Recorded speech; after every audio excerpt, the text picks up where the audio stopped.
aren't always.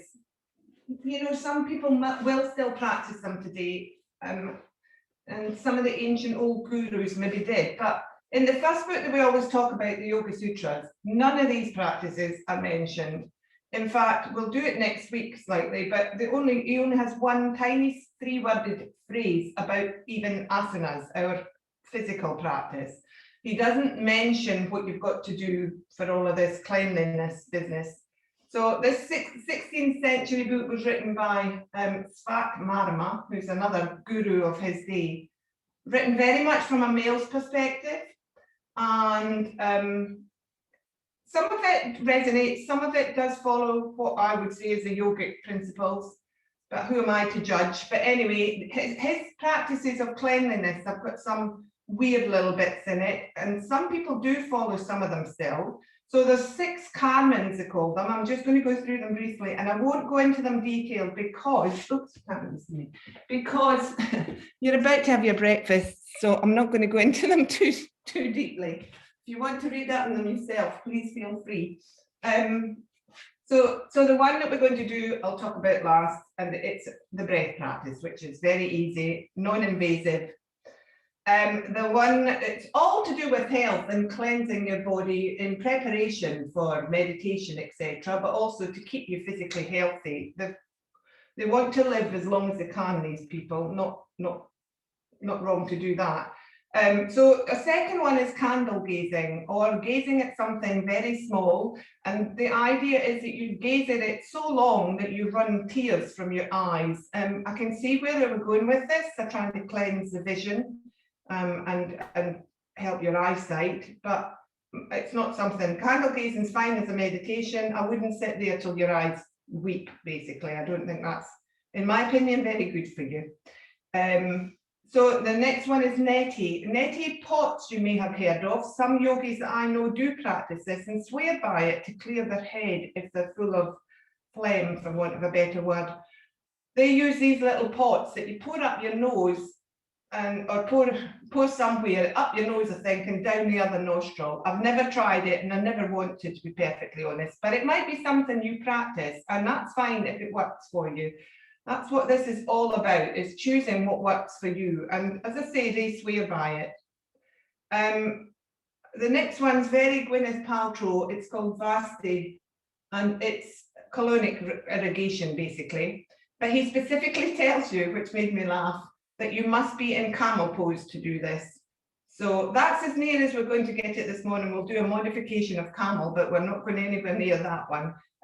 He specifically says how long the tube has got to be, etc., and goes into it in quite detail, but as I say, I wouldn't do that.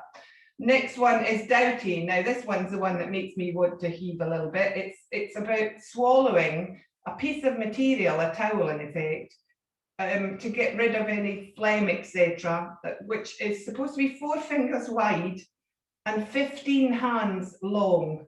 So you're supposed to swallow that with the help of your guru, and then they bring it back out with anything that's not needed in there, but doesn't sound terribly easy and doesn't sound terribly practical. They also go into vomiting, which is an ancient practice.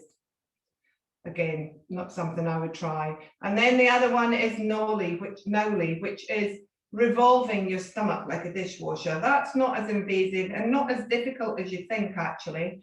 We might try it someday, but we're not going to do it here.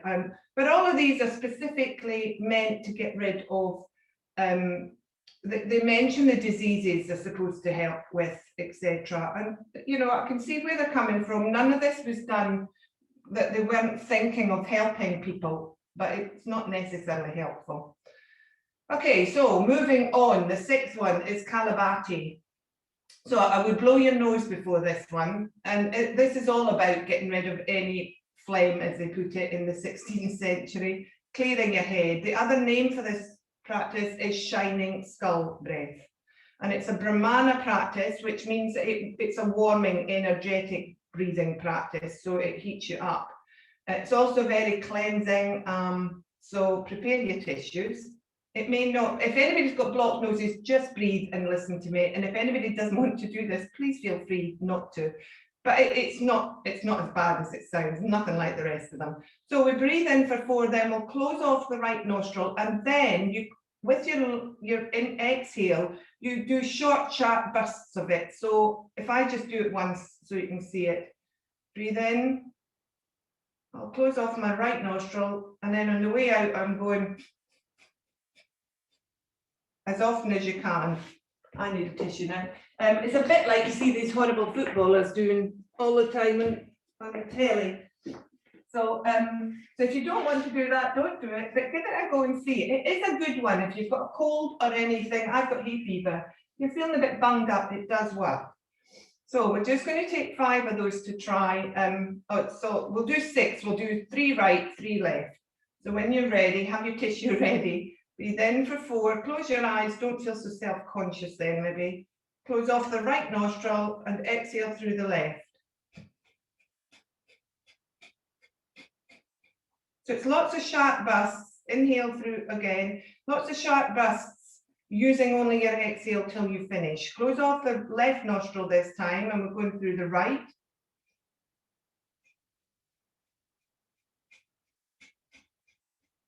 You can be as forceful as you feel you want to be. Breathe in again. So 2 more each side in your own time.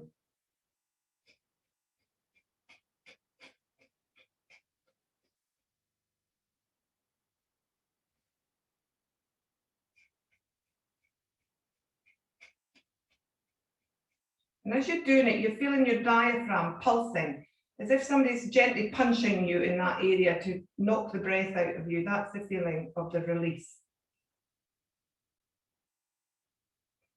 And you can do it with both nostrils, but that could be a bit of a disaster if you're doing it for the right reasons. So when you finish, just last one on your left side, breathe again normally, take your tissue, clear up anything that's been delivered to you from that practice, and then we'll move on.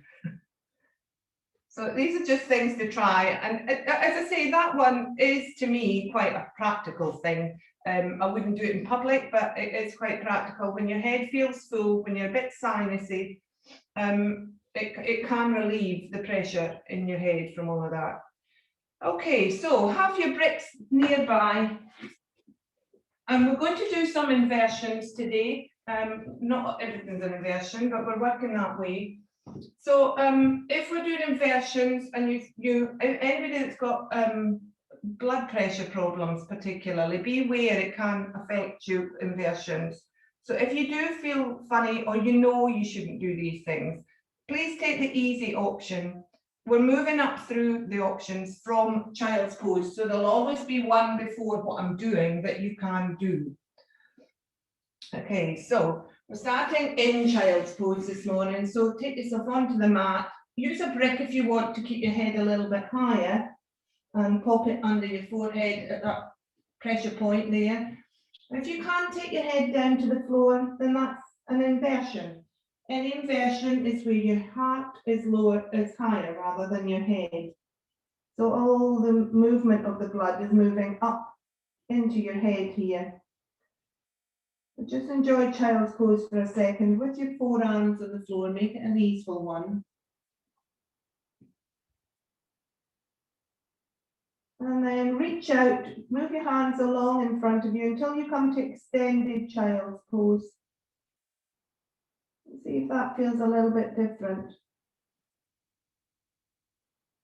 If your body's too far forward here, it will become a bit of a back bend. So you need to make sure your hips move backwards. You can put a brick under your hips if you want to, in between your thighs and your calves, which will take your hips up a little bit higher and give that sensation of inversion a bit stronger sensation then. Then we're just going to walk our hands over to our right, do a little bit of a side bend here. See if you can still get your head to the floor. If you can't, that's fine. Just keep it a bit higher. Feel that stretch up your left side body here. Be gentle, first thing. Just breathe into the ribs on the right side.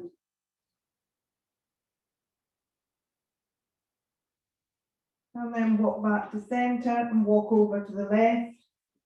Take a bit of a stretch on the right side body now. Head to the floor if you can, hips back to the heels. Nice big stretch up the right side body through the back of the ribs and opening up all the spaces between the ribs.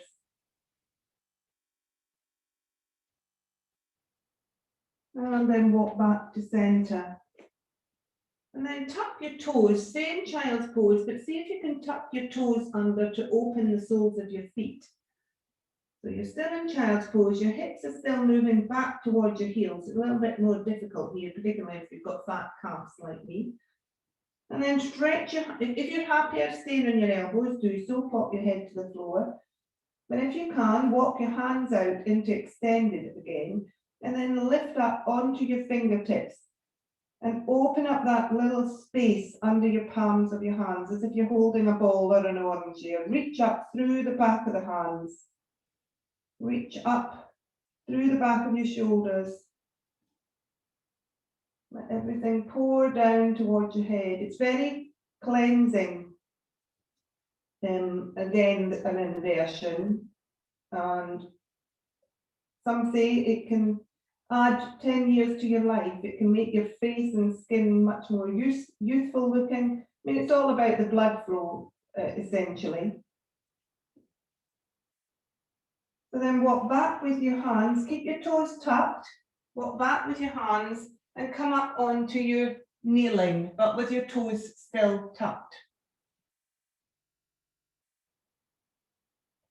Have a couple of breaths here, just to feel that sensation of opening up the soles of the feet. Take your mind straight down to there. You've been in your head. If you feel a bit dizzy, always move slowly in inversion, always move with your eyes open.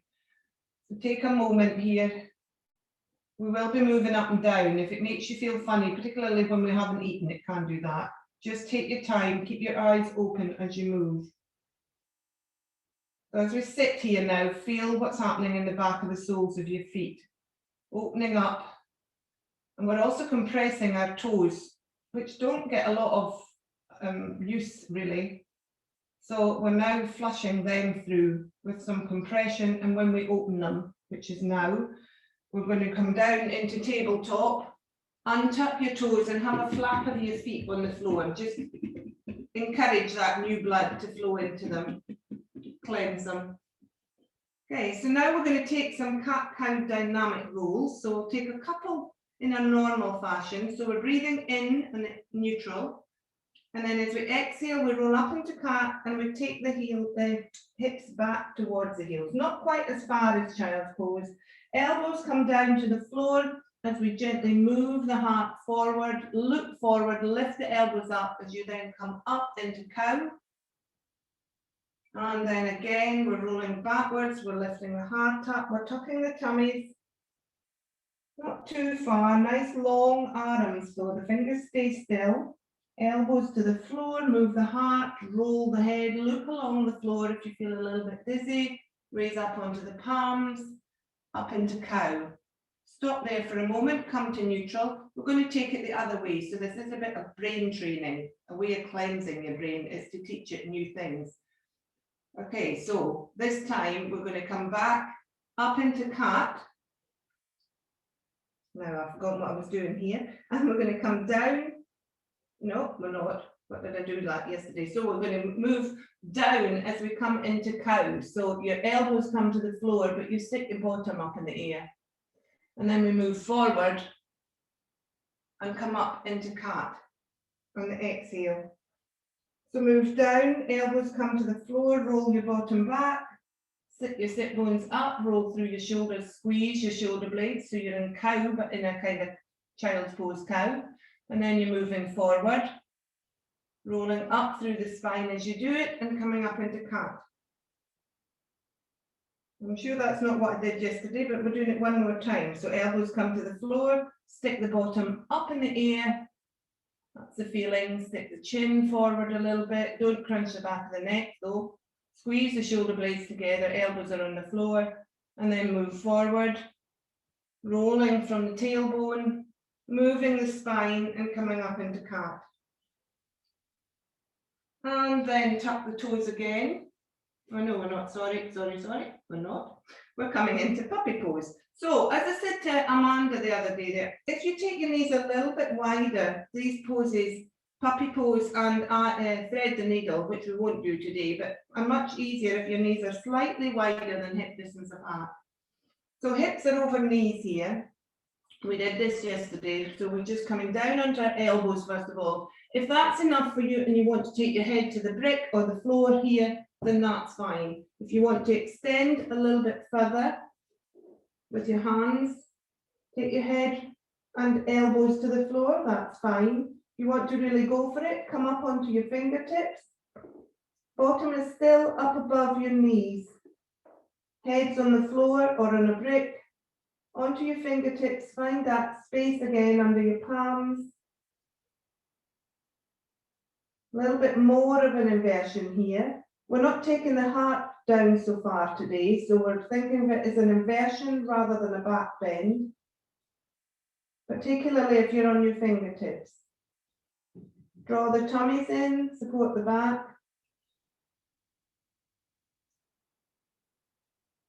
And then walk carefully back up to tabletop. We're going to walk our hands now. I'm going to go left first, just so you can see what I'm doing. We're just moving the hands one by one and bringing ourselves into a twisted spine. So you're walking your hands round as comfortably and as far as you feel you can, and then looking back towards your left foot or your right foot, whichever way you've gone. So your hands should still be under your shoulders. Your shoulders have moved with them. And breathe. So this is a little bit of a twisted feeling. It's a side bend, but there's a bit of a twist going on as well. If you notice your left side body, you're obviously twisting to look towards your foot. It's not a twist as we would normally see it, but there's a bit of a twist and opening going on in the spine, which is always a cleanser. And then walk back to the center and walk back to the other side then. As I say, your shoulders go with you. They're always shoulders over your hands and wrists, so don't go too far with the hand. Look backwards towards the other foot. Draw the tummy in, remember. If it's too strong in your neck, bring your head to look down between your hands. And then walk back to center. And then we're going to tuck our toes again. We're going to sit back onto our heels again.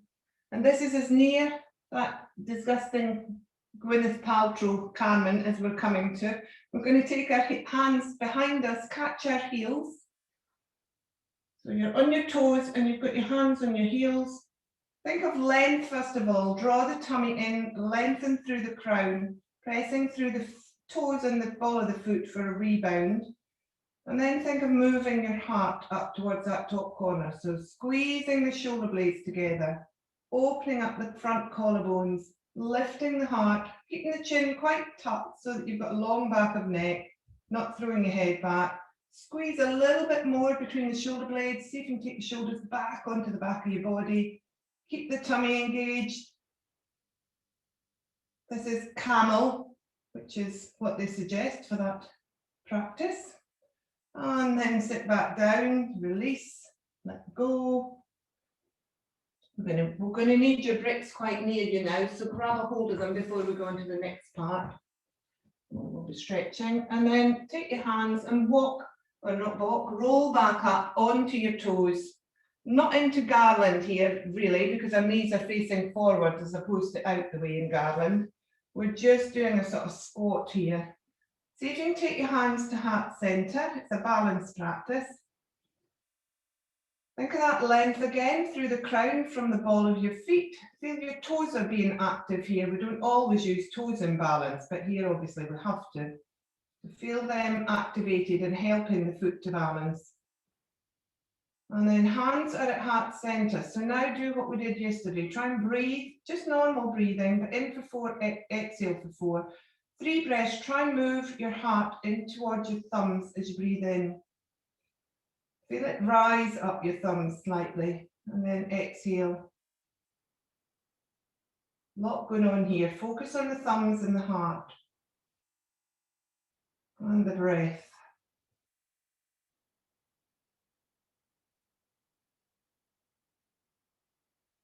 So we've compressed the back of our legs here, so that might feel a little funny. Pop your hands to the floor, have your bricks under your hands now, but beside your feet roughly, maybe a little bit ahead of your feet on the outside. So this is, where we would be supposed to have our feet when we come in now to forward fold. Your hands are supposed to be rather beside your feet. So we're going to roll up. So we're going to just roll your tailbone up, and we're coming up into forward fold. So let the heels then slowly move down to the floor. Still soft knees. Might want to shuffle your feet a little bit closer together. And then take the brick up onto the high side or your book or whatever you're using. It's not the tall side, but the high side, which is this way. Okay, so these are arm extensions here. So you can stay here in a forward fold, which again is an inversion. So we're cleansing and flushing out any toxins in the skull and the brain and the face and the skin up there. If you want to, you can come with me into a slightly stronger forward fold. You can either stay here with tummy on your knees, you can go as bent as you want. You can look along the mat if you're feeling dizzy, don't look straight down. Otherwise, take your sit bones and roll them up towards the back corner. So you're opening up the back of the legs. We've compressed them, they might feel a little bit tight, they might feel a little bit warm. No locking of knees, but see how high you can get your sit bones without overdoing it. And then allow your head just to roll down towards the floor. Take the support now into your hands. Take the weight out of your feet a little bit and press into the bricks. Let your upper body be supported by your hands. Soft bent elbows, don't need to be straight here.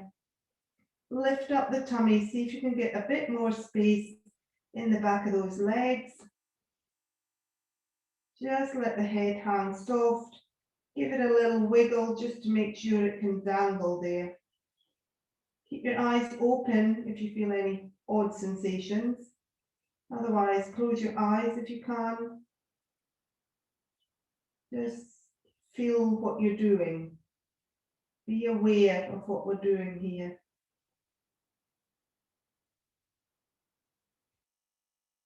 And then we're going to come out of this. So keep the bricks to the side. We'll need them again in a minute. Take your hands to your shins. Sink your tailbones back down again. Open your eyes if they're closed.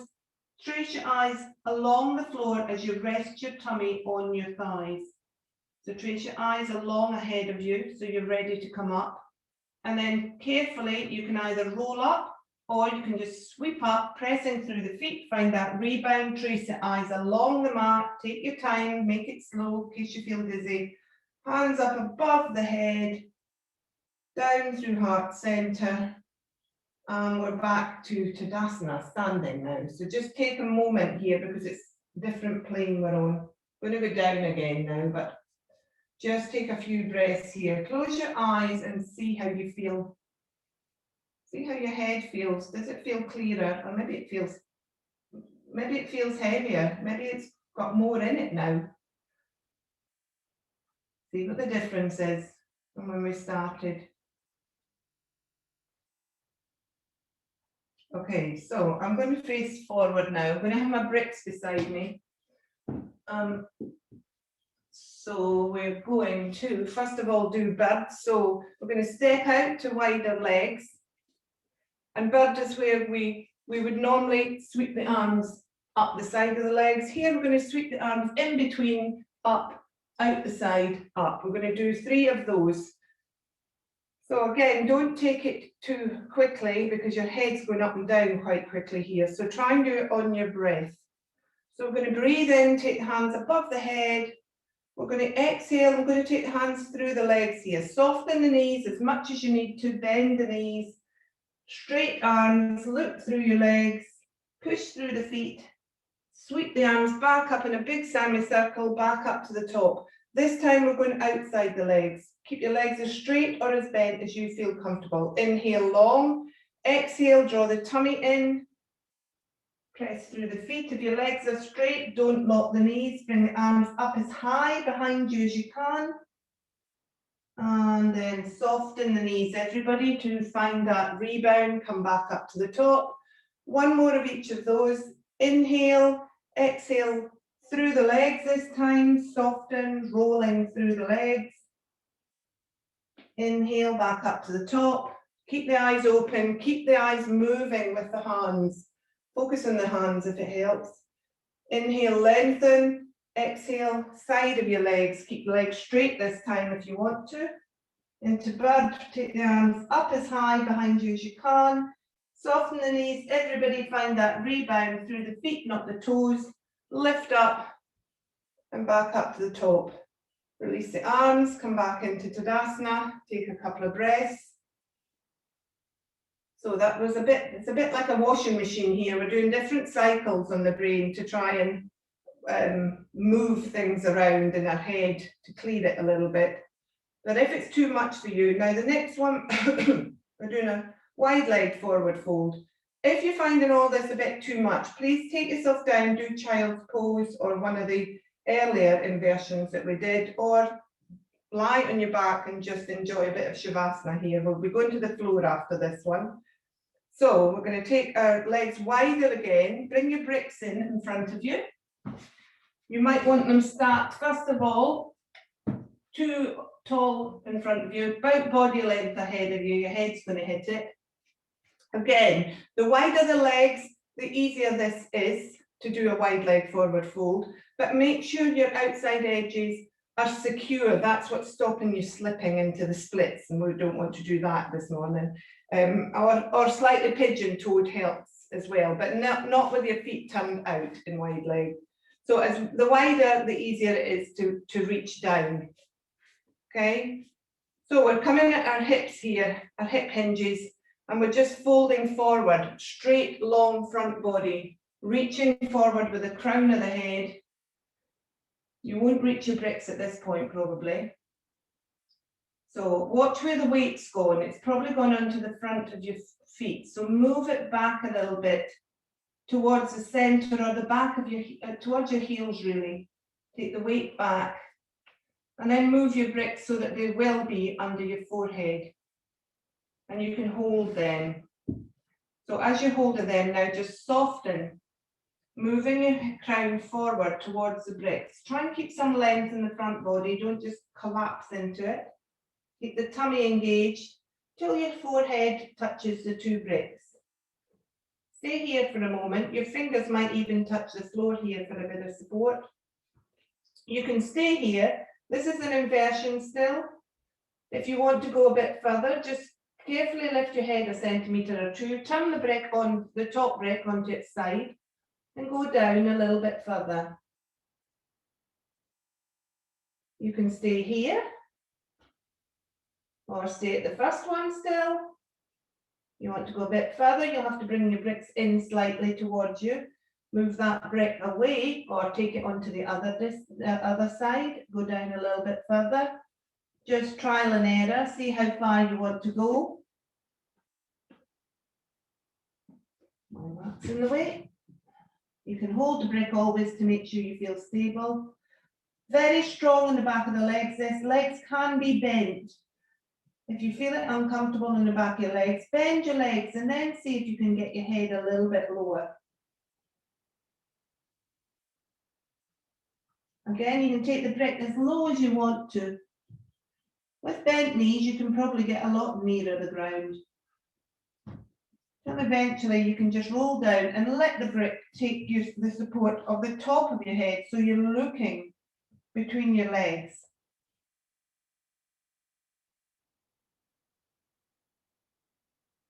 So that's a big inversion. One of those that when you look at people in it, their faces always look funny upside down.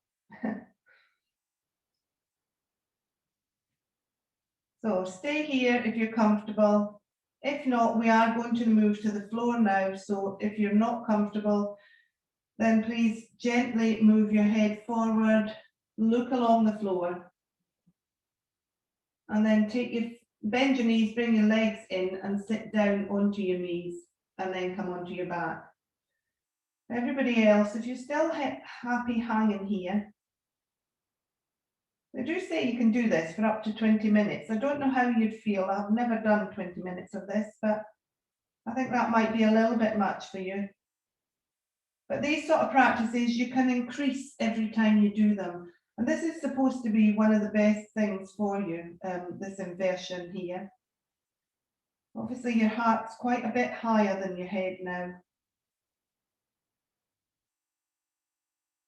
And as you stay in it, you'll feel your body give, as it always does, and release. So let's all come out of this now. So press into your hands, look along the floor, step your feet together, bend your knees and come down onto your knees.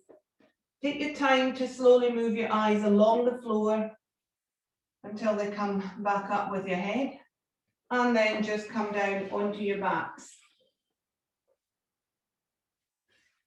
Or rather, sitting up might be better. Have a break nearby. Last minute or so in a choice of an inversion. I'm showing you these. We don't really have time in them, but it's something to try on your own. So that you've got a choice here. You know both of them. Either Matsendrasana or fish pose supported, so you can take the brick as we do to the middle of the just below your bra strap or around there. You're lying on the brick, either on the low brick or on the side brick, but never on the tall brick. And use another brick then at whatever height feels comfortable to support your neck. So that's fish pose. The other one we can do is to lie on your back, take your legs in the air, and first of all you have to press into your feet. Put the brick on the low bit, just below your waist, the wide bit of your pelvis rather, and then take one leg in, other leg in, one leg up, other leg up. And we're in, my son's just walked by, we're in Viparita Karani here, legs up the wall. So both of these are strong inversions. Notice if they feel slightly different in your head. You might prefer one to the other. I find I get more pressure in this one than I do when my head's in a forward fold or something. It may be different for you, but maybe there's always something one of us likes and one of us doesn't. That's the way the world goes. So just hang in here, and whichever inversion you've chosen. The fish pose is a heart opener, but it's also a little bit of an inversion because your heart's slightly higher than your head. This one's obviously much bigger inversion, the Viparita Karani, because your legs have got all that blood flushing back down. So you choose which one you're in. Just stay for another moment. So this week we've used all our tools, well not all our tools, but some of our tools of yoga to detox physically, our breath, our twists, our inversions, trying to eliminate waste and speed up sluggish systems. But not only our bodies get polluted,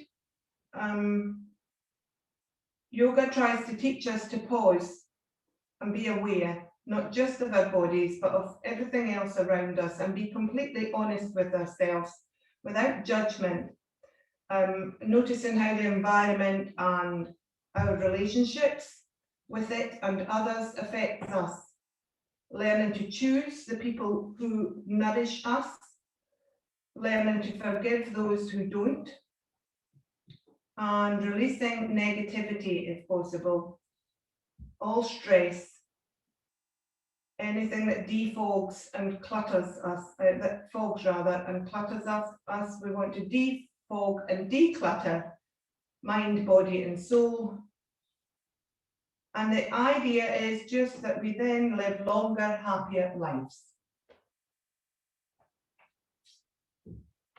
So hopefully we've cleared out a few cobwebs this morning with our Kapalabhati and various things. If anybody wants to read more on the Hatha Yoga Pradipika, they can do, about our 16th century cleansing processes. Okay, so now we're going to move, we're going to come back up to our final position. Take your time, your head has been moved around, as I say, a bit like a tumble dryer this morning, so take your time before you come up to seated.